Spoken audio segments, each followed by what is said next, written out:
অস্ত্র বর্ষণ, arms drop case, সেটার ব্যাপারে একটু যদি বলেন। আনন্দমার্গ যে সংগঠনটা আছে, আনন্দনগরের সাথেই যুক্ত বিষয়টা ছিল। ওরা তো সাধু সন্ত লোক, ওরা অস্ত্র নিয়ে কি করে? যে মুহূর্তে অস্ত্র বর্ষিত হলো সেই মুহূর্তে একটা ঠট্টগোল পড়ে গেল, বহু মানুষ ওগুলো লুটপাট করে নিল। তো স্যার কি উদ্দেশ্যে আনা হয়েছিল? যে জায়গাতে আসল ফেলার কথা ছিল সেই জায়গায় না ফেলে ভুলবশত অন্য জায়গায় ফেলে দিয়েছে।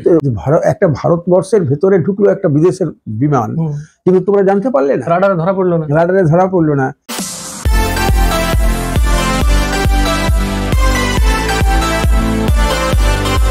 এই ভিডিওতে আলোচিত সমস্ত বিবরণ ও সকল ইতিহাসের দায় বক্তার সম্পূর্ণ নিজের। এর জন্য চ্যানেল কর্তৃপক্ষ কোনোরকমভাবে দায়ী নয়। নতুন কিছু দেখতে ও আমাদের পুরুলিয়াকে জানতে চ্যানেলটি সাবস্ক্রাইব এবং পেজটি ফলো করে রাখুন। সকলকে অসংখ্য ধন্যবাদ এভাবে আমাদের পাশে থাকার জন্য।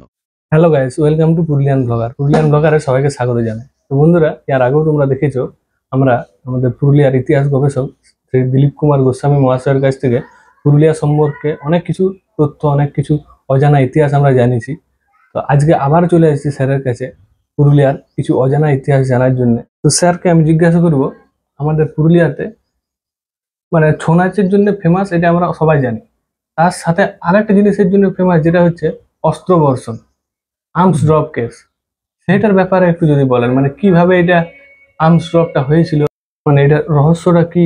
এটা ঘটেছিল 95 সালের ডিসেম্বর মাসে, 17 ডিসেম্বর হবে। এটা আনন্দমার্গ যে সংগঠনটা আছে কুন্দাগের ওখানে, মানে জয়পুর থানার কুন্দাগের পাশে যে আনন্দমার্গ হেডকোয়ার্টার, আনন্দমার্গটা হলো পুরুলিয়ার এই সারা পৃথিবীর হেডকোয়ার্টার, বিশ্বের হেডকোয়ার্টার আনন্দনগর। সেখানে সাথে এই ব্যাপারটা যুক্ত। বিষয়টা হচ্ছে যে বিদেশ থেকে কিছু অস্ত্র ওই আনন্দনগরে ফেলার জন্য এসেছিল। আনন্দনগরের সাথেই যুক্ত বিষয়টা ছিল, ওদের সাহায্যের জন্য এসেছিল। কিন্তু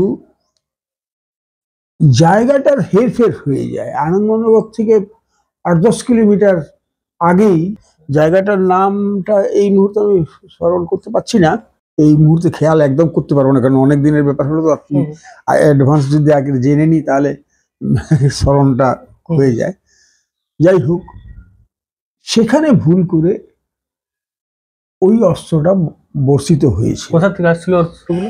ওটা আসছিল বিভিন্ন জনের বিভিন্ন মত, যে বিদেশ থেকে এসেছিল, অনেকে বলে ডেনমার্ক থেকে এসেছিল, বিভিন্ন জনের বিভিন্ন মত, কিন্তু কোনটাই তো পরীক্ষিত মত নয়, ওদের তো বক্তব্য নয়, ওরা তো আর কিছু বলছে না, বিভিন্ন জনের ধারণা। তাই ডেনমার্ক থেকে এসেছিল, এটা বহুল প্রচলিত। সেখান থেকে অস্ত্রটা আসছিল, এই ছিল বিষয়। যে মুহূর্তে অস্ত্র বর্ষিত হলো সেই মুহূর্তে একটা ঠট্টগোল পড়ে গেল, বহু মানুষ ওগুলো লুটপাট করে নিল। কিন্তু সাথে সাথে পুলিশ টেক আপ করলো, যে রাজ্য পুলিশ, জেলা পুলিশ দ্রুত ওখানে পৌঁছে গিয়ে সেগুলো সব মানুষের হাত থেকে, মানুষ যা নিয়ে চলে গেছিল সেগুলো মানুষের হাত থেকে নিয়ে নিল, সবই নিয়েছিল, কোনোটাই ছিল না মানে মানুষের হাতে। ভালো ভালো AK-47 থেকে শুরু করে দারুণ দারুণ অস্ত্র যা পাওয়া যায় না এই দেশে, কেবলমাত্র মিলিটারিরা ছাড়া পাওয়া যায় না। তো স্যার কি উদ্দেশ্যে আনা হয়েছিল? উদ্দেশ্য আনন্দমার্গের আভ্যন্তরীণ ব্যাপার। মানে ওরা তো সাধু সন্ত লোক, ওরা অস্ত্র নিয়ে কি করে? সাধু সন্ত হলেও ওদের অস্ত্র নিয়ে কাজ কারবার আছে। ওরা সাধু, উপরের ছবিটা সাধু, কিন্তু ওরা হাতে তরবারি রাখে, তাই তো? এবং শাস্ত্র আর অস্ত্র দুটোই, শাস্ত্র এবং অস্ত্র দুটোই। আর ওরা বিভিন্ন সময় তো সাধারণ মানুষের সাথেও লড়াই হয়েছে, ওদের সাথে তীব্র দীর্ঘ লড়াই হয়েছে, জয়পুরের অধিবাসীদের দীর্ঘ লড়াই। বলে নাকি তৎকালীন যে গভর্নমেন্ট ছিল আমাদের এখানে, CPIM গভর্নমেন্টের সাথে ওদের একটা লড়াই ছিল, দ্বন্দ্ব ছিল। CPIM ওদেরকে করতো, মানে ওদের বক্তব্যটাকে খণ্ডন করতো। হ্যাঁ, তো কিভাবে ওইটা মানে আমাদের এখানে মানে ওরা ফেলেছিল, কিভাবে ফেলেছিল? এরোপ্লেনে করে এসে ফেলেছে। এরোপ্লেনে করলে আনন্দমার্গ যাচ্ছে বলে, কিন্তু আনন্দমার্গ পর্যন্ত না পৌঁছে বোধহয় কোনো লাইট নিচ থেকে কেউ কোনো লাইট দেখানোর কথা ছিল, লাইট দেখানোর কথা ছিল, সেইটার জায়গাটার হেরফের হয়। মানে যে জায়গাতে আসল ফেলার কথা ছিল সেই জায়গায় না ফেলে ভুলবশত অন্য জায়গায় ফেলে দিয়েছে। তো ওটা প্রায় 10-12 কিলোমিটার আগে, 10-12 কিলোমিটার আগে পড়েছিল। এবং অস্ত্র বর্ষণ এটা তৎকালীন দিনে একটা সারা ভারতবর্ষের একটা বিশেষ ঘটনা বলে প্রচারিত হয়েছিল। তো এত বড় যে একটা কেস ঘটে গেল, মানে বাইরের দেশ থেকে এরোপ্লেন এলো, আমাদের ভারতীয় সেনাবাহিনী বা এগুলোই প্রশ্ন যে একটা ভারতবর্ষের ভেতরে ঢুকলো একটা বিদেশের বিমান, কিন্তু তোমরা জানতে পারলে না, রাডারে ধরা পড়লো না, রাডারে ধরা পড়লো না। এইটাই হচ্ছে একটা প্রশ্ন। এগুলো সব প্রশ্নগুলোই এসেছিল, কিন্তু কোনোটারই জবাব পাওয়া যায়নি। তৎকালীন গভর্নমেন্ট তাহলে কি করছিল? কিছু একটা ছিল, মানে প্রহেলিকার মতো ঘটনাটা। মানে এটার মানে একদম পারফেক্ট উত্তর পাওয়া যায়নি। পারফেক্ট উত্তর পাওয়া যায়নি। আচ্ছা, কারণ পারফেক্ট উত্তর দেবে তো আনন্দমার্গের লোকেরা এবং যারা আসে ডেনমার্কের যে এসে কিম ডেভি ঠিক।